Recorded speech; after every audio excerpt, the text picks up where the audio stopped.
With America, I used to think that we were building to a civil war. Now I think America is building to a revolution. What's the difference? A civil war is one side against another side. A revolution is top against bottom. And I think this is because for years and years, with what I was thinking with regard to a civil war is, you've got your left versus right. In America, you've only got two parties. It's not like Europe.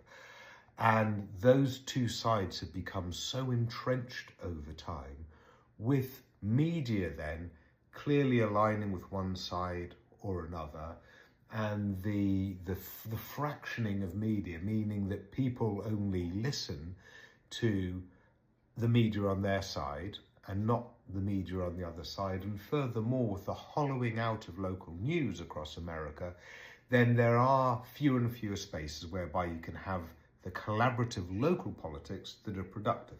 And studies have shown that from America, that when you remove the local news, you tend to get more extremist identity politics that happens at the national level. So it's just about my team versus the other team, about big existential issues rather than pragmatics.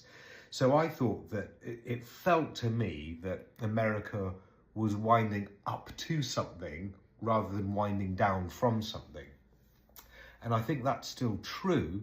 However, what I've seen is a real change in the last year or so in the American social dynamics, whereby the right has very clearly splintered and split, and so has the left, but in similar kind of ways.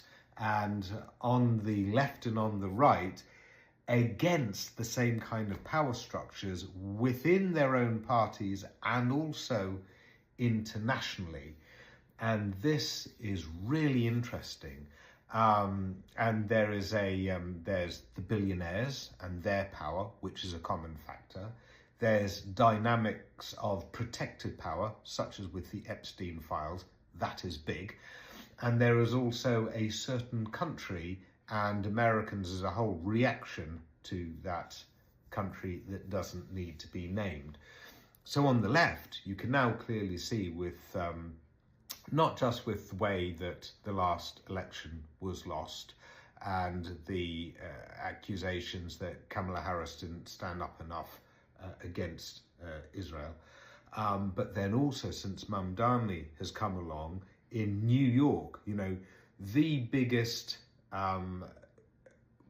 in the world concentration of Jews in a single city, still wants actively Mamdani by a big difference to run the city on a clear agenda of it's about people, not big power, including big foreign powers. That is seismic. That is absolutely seismic within the Democrats. Similarly, on the right, Candace Owens and Tucker Carlson are leading the charge. I just looked at Tucker's interview with Nick Fuentes, and he seems to be joining in with a common theme where you also have politicians like Marjorie Taylor Greene coming in, and I'm seeing more and more of the MAGA lot support that, and Ben Shapiro, very pro-Israel to aggressive degrees, is now looking very, very isolated. And so, interestingly, with Mamdani coming in New York, I've seen, of course, tons and tons of, Islamophobic posts and tweets and what have you, sort of against him. But you're not seeing that from any of the major right-wing commentators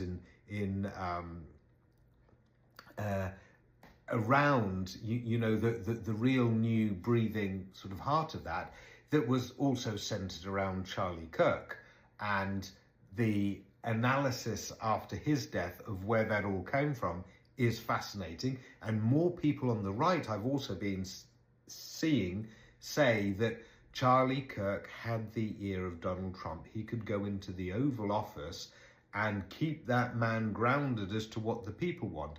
Now that he is gone, Donald Trump is only listening to the billionaires. That narrative is really gaining traction on the right, and that is absolutely dangerous for Donald Trump amongst his own base. That notion that he used to be a drain the swamp, take down the elites people, but now he is disconnected from his own base and captured by non-America first interests. That is huge. So I think you're also seeing with, for example, talks between or conversation between, for example, the Young Turks on the left and Candace Owens on the right, there is a more coming together amongst a lot of America's new, edgy commentariat that have built a media system for themselves against a lot of the power dynamics of the Republican Party and the Democrat Party, and collected power and influence there that runs against the interests of ordinary Americans. So this is why I'm saying the tension that I once saw as a left versus right tension of dissatisfaction and blame has now found a way to kind of like split both ways and flip into a way that feels a lot more revolutionary. And if there were more unifying conversations between the different left and right commentators on what are common issues, I think that those dynamics could get really powerful. Either way, the Democratic structure and the Republican structure are both looking to be really, really challenged from the inside and from the bottom up. And it's looking either revolutionary within both, or if it's revolutionary collectively. And remember, the people that wield power are not going to give that up lightly at all. I think the fireworks that are coming are going to be more revolutionary than civil war.